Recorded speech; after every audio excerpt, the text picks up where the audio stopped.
자, 여기 나무가 하나 있는데요. 겨울나무입니다. 참, 눈을 맞아가지고 이렇게 하얗게 되었지만 뿌리가 튼튼하니까 봄을 준비하고 있는 것 같습니다. 어제가 입춘이었잖아요. 입춘대길 건양다경인데요. 근데 큰 나무더라도 이렇게 뿌리가 힘이 부족하면, 뿌리가 튼실하지 못하면 이렇게 태풍이 왔을 때 이렇게 쓰러지는 밑에 화면을 볼 수도 있습니다. 그래서 우리가 역사를 배워서 이 뿌리를 튼튼하게 해서 이 강인한 우리 대한민국의 국민이 되어야 되겠습니다. 자, 서론 들어가겠습니다. 무엇이 문제인가?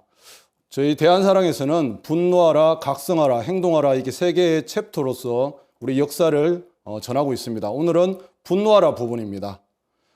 먼저 분노를 해야 각성할 것이고, 그리고 이 각성을 바탕으로 이게 이렇게 잘못되어서 우리가 역사를 이렇게 잘못 배워왔구나, 이렇게 후손들에게 전해야지, 주변에 전해야 되겠지 해서 행동을 하게 될 것입니다. 먼저 분노하는 내용을 오늘 한번 배워보겠습니다. 왜곡으로 얼룩진 민족사의 현실에 분노하라. 지금 무엇을 분노해야 되냐면, 가장 큰 우리 대한의 국통맥이 소중화 사관과 일제 시민 사관을 가진 어떤 그런 사람들에 의해서 국통맥이 당군조선, 기자조선, 위만조선, 한사군, 고구려로 규정되고 있다는 거예요. 그래서 그런 교과서를 통해서 우리의 지금 젊은 학생들이 배우고 있다는 겁니다. 그럼 언제부터 이 왜곡 날조된 국통맥이 어떻게 잘못되었는지, 원형 사관이 어떤 것들이 있었는데 어떻게 사라지게 되었는지, 그리고 대한인이 꼭 알아야 될 원형 사관은 무엇인지 해서 한번 살펴보겠습니다.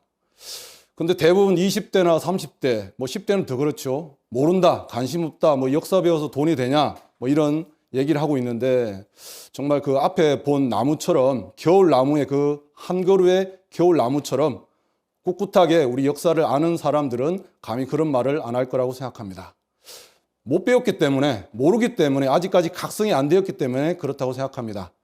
자, 우리의 이웃에 있는 중국의 이 왕서방은 우리의 그런 부여나 고구려나 그런 역사가 한사군이 있던 그런 강력에서 나왔기 때문에 우리 예맥족, 그들은 우리를 제대로 불러주지 않았잖아요.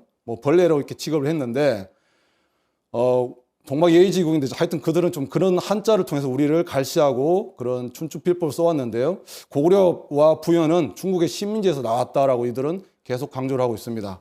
이 후한서를 인용한 통전에 보면 실제로 그렇게 한무제가 조선을 멸망시킴에 이르러서 고구려를 현우로 하고 현두군에 속하게 했다. 그래서 우리가 고구려가 강성한 나라다, 그렇게 얘기를 해도 그들은 고구려 그거 중국의 한사군의 그 식민지에서 나온 그런 존재로밖에 그들은 취급하지 않고 있다는 겁니다.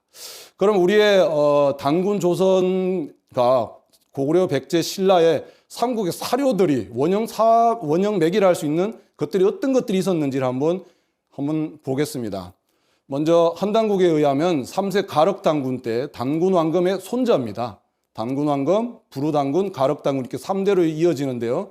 배달 6일을 서기전 2180년에 신지 고서를 시켜서 이렇게 만들었다, 이런 얘기가 기록되어 있고요. 6세 달문당군께는 소요사, 신지비사라고도 하는 소요사가 BC 2048년 전에 신지발리에서 상춘 9월산 천제 때 이 소요사가 하늘에 고하는 글로서 이렇게 얽혀졌고, 그것을 단재 신채호 선생님은 최초의 역사 지리서다, 이렇게 얘기를 했습니다. 그리고 고구려 백제 신라에는, 고구려는 삼국사기에 보면 고구려 26대 영양왕 때 6일을 바탕으로 신집 5건을 편찬했다라고 되어 있고요. 그 다음에 백제는 서기라는 책을 박사 고흥을 통해서 건초고왕 때 이렇게 375년도에 작성했다라고 되어 있습니다. 그리고 신라는 삼승기 상편 안암로에서 640년 이전에 선덕여왕의 고문이었던 안암로에서 삼승기 상편이 기록되어 있습니다. 그 후에 이제 우리가 잘 알고 있는 김부식, 이련스님의 삼국사기와 삼국유사가 이렇게 집필되어서 오늘에 이르고 있습니다. 그런데 우리가 고대사를 공부하는 사람들이 다 애로점이 뭐냐면 바로 사료가 없다는 거예요. 다 사라졌기 때문에. 그래서 삼국사기와 삼국유사만 가지고 우리의 고대사를 어떤 진화족의 그런 역사와 어떤 견주기에는 정말 좀 모자라는 게 많은데 하여튼 그런 뿌리를 우리 한번 찾아보도록 하겠습니다. 오늘. 근데 국통맥을 제가 금방 얘기를 했는데 우리는 해방 이후에 먹고 살기 위해서 굉장히 바빴습니다. 경제 대국이 되었고 이렇게 발전이 됐지만 그러면서도 큰 병을 얻었어요. 척추가 목뼈와 척추가 다 안 좋아요. 그래서 우리의 사지도 말을 안 듣고 신경도 날카롭고 막 이렇게 됐는데요. 그것은 근원적으로는 우리가 9,000년 이어온 그 문화민족의 어떤 삶과 문화의 그런 DNA, 유전자, 국통맥 이런 것이 제대로 연결되지 않아서 이렇게 된 것이라고 저는 생각합니다.